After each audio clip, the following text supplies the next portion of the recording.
This video is brought to you by Brilliant. In 2011, a youngish Elon Musk was asked whether he was worried about a little-known Chinese car company called BYD, which had just set up shop in America, competing with Tesla. This is what he had to say. With BYD, which is also on the West Coast, I think they're ramping up production of their electric vehicles. Warren Buffett owns 10% stake in that. Why do you laugh? BYD is trying to compete. Why do you laugh? Have you seen their car? I have seen their cars, yes. In fact, at the Berkshire Hathaway meeting, I saw their cars. Yeah. Well, they're on a different. Tell me why you're laughing. I don't think it's particularly attractive. The technology is not very strong. And BYD as a company has pretty severe problems in their home turf in China. Right. So I think their focus is, and rightly should be, on making sure they don't die in China. However, over a decade later, BYD has actually overtaken Tesla to become the biggest electric vehicle company in the world by sales volume. And in the fourth quarter of 2023, BYD sold a record 526,000 battery-only electric vehicles, roughly 40,000 more than Tesla. In a statement published in China, the Shenzhen-based group triumphantly declared itself the world champion for new energy vehicles, noting that it had sold an unprecedented 3 million EVs and hybrids in 2023 alone. But while a lot of the recent media attention has focused on BYD's budding rivalry with Tesla, Tesla isn't really the company that needs to worry. Tesla still beat analysts' expectations in the last quarter, selling a record 1.8 million EVs throughout 2023. And even if it sold fewer cars than BYD, that's in part because Teslas are just more expensive than BYD cars, which is why Tesla still enjoys significantly higher revenue. Perhaps the companies that should be more worried are European car companies. While BYD doesn't sell that many cars in Europe yet, with most of its sales coming from China, its market share is growing fast. The latest data we could find from August suggests that BYD's European sales are up 1,300% year on year, and BYD's Atto 3 is now the best-selling EV in Sweden. Just a couple of months ago, BYD announced their intention to set up a new factory in Hungary, and it's clear that, with Chinese demand slowing and America moving towards protectionism, BYD now sees Europe as its next target. Unsurprisingly, the rise of BYD and other cheap Chinese EV manufacturers has sparked some anxiety in Europe.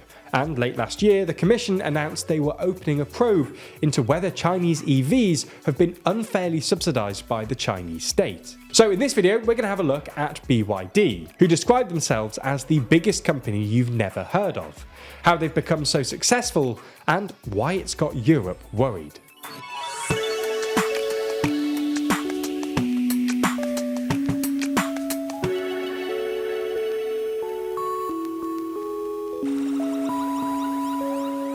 Before we start, if you haven't already, please consider subscribing and ringing the bell to stay in the loop and be notified when we release new videos. When BYD was founded by CEO Wan Chuanfu in 1995, it was actually manufacturing rechargeable batteries for smartphones, laptops, and other electronics that were intended to be cheaper than Japanese imports. BYD only got into cars in 2003, when it bought a struggling state-owned car manufacturer, Qingchuan Auto, which was duly renamed BYD Auto. After producing one combustion engine car in 2005, BYD refocused its attention on electric cars in the late 2000s, and today only produces EVs and hybrids. In 2008, it produced its first hybrid, and while it didn't sell that well, it was enough to draw the attention of renowned American investor Warren Buffett, who bought 10% of the company for $232 million that same year. Originally, BYD actually had a pretty tough time getting into the electric car market, and focused instead on electric lorries, buses, and taxis. Things were especially tough in the late 2010s, when weak sales meant that BYD's profit declined for 3 consecutive years, and Wang has since admitted that the company's only goal in that period was to survive. However, things really took off for BYD during the pandemic. A lot of this has to do with Han, a car launched in 2020 with BYD's new Blade battery, which is, at least according to BYD, one of the safest and most efficient batteries on the market.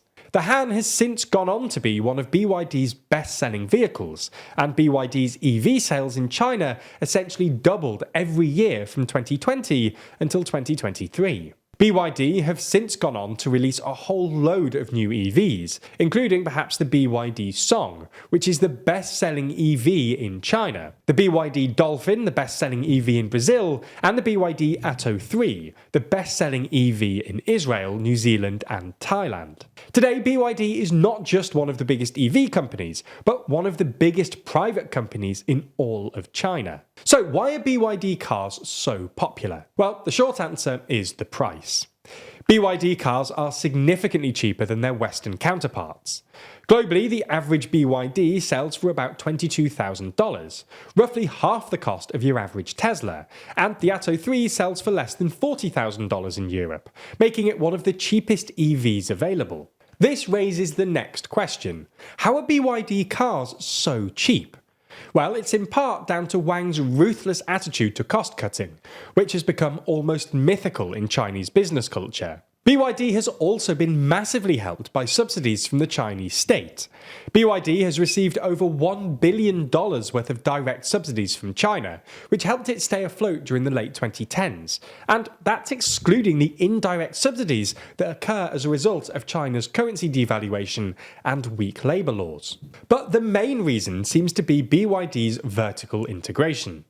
For context, this basically means that BYD does everything in-house, unlike more traditional automakers, who often order most components in from other suppliers and then assemble the cars. Volkswagen, for example, only makes 35% of the parts that go into its ID.3 electric car. At first glance, this setup, which is called horizontal integration, sounds like it makes sense. After all, why would you expect a car company like Volkswagen to be good at stuff like batteries and software?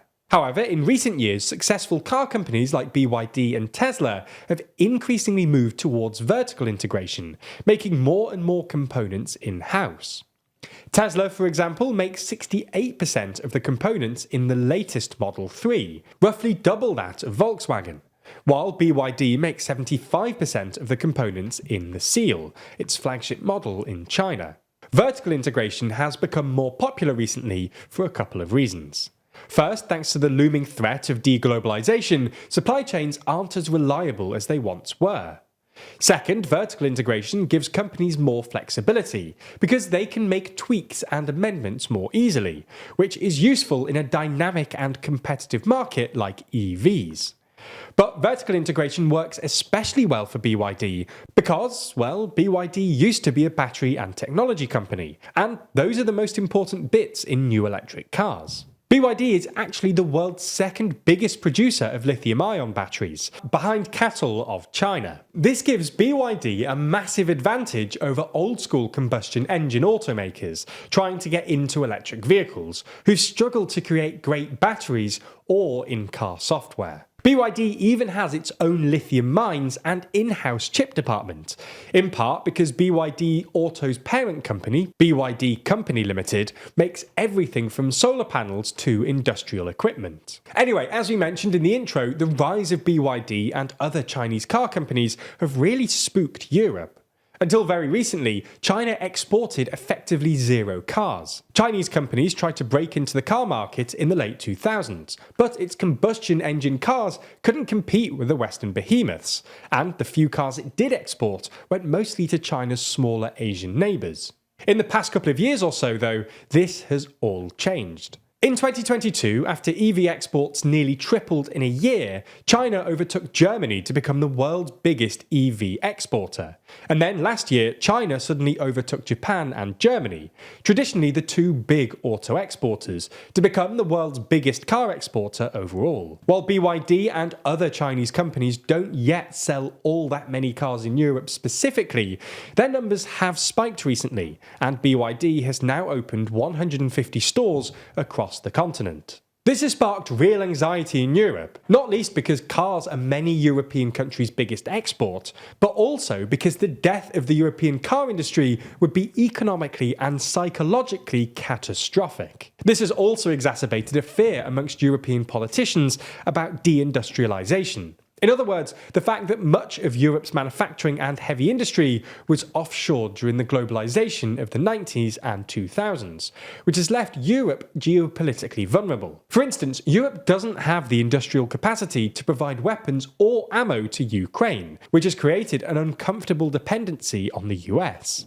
This is why last year the EU opened a probe into China's subsidies for its EV companies, and Commission President Ursula von der Leyen accused China of, quote, flooding the European market with cheap EVs. France has already introduced new legislation that essentially excludes most Chinese EVs from state subsidies on the grounds that their supply chains aren't sufficiently eco-friendly. Nonetheless, this presents a bit of a dilemma for the EU. While there's definitely a rationale for protecting Europe's domestic car industry, even if the EU implemented a 25% tariff on Chinese EVs, which is what the US currently has, BYD cars would still be cheaper than most European ones. Reducing access to cheap Chinese EVs would also slow down the energy transition, because many Western EVs are just too expensive for your median European consumer, and risk escalating into a trade war with China, who've since retaliated with their own probe into EU brandy export. Clearly anticipating a trade war, late last year, Wang called on local Chinese car manufacturers to unite against foreign manufacturers, claiming that China had a, quote, emotional need to see a Chinese brand become global. Ultimately, even though the EU will probably introduce new tariffs on Chinese EVs, including BYD, sometime later this year, it's unclear if this will be enough to protect Europe's flagging car industry, which is simultaneously fighting American protectionism and Chinese competition. As we step into 2024, many of us are contemplating our New Year's resolutions, always looking to improve ourselves and learn more about the world around us. And while our content is always a good starting point, a lot of stuff we talk about can seem pretty complicated, especially when we dive into analytics and detailed data. But luckily there's a fun and easy way to learn more, which also doesn't cost thousands of dollars or take years and years of schooling. That's because Brilliant is the best way to learn maths, data science and computer science interactively. And the good thing is, it doesn't take long to learn either. These complex topics are broken down into small but accessible chunks, designed around your busy schedule. Even just a few minutes a day can help you with accumulating new knowledge over time in a fun and engaging way. As time goes on, you'll also get used to that empowering feeling of learning too, because Brilliant isn't just about memorization and lectures. Brilliant teaches you by doing, using active learning techniques to teach you the principles behind otherwise quite complex subjects, and ensuring you actually understand what's going on. So whether you want to brush up on your basic maths skills, improve your employment prospects, or just have another New Year's resolution for 2024, you can check out everything Brilliant has to offer free for a full 30 days by going to brilliant.org/TLDR. Plus, the first 200 of you will get 20% off Brilliant's annual premium subscription. Thanks for your support.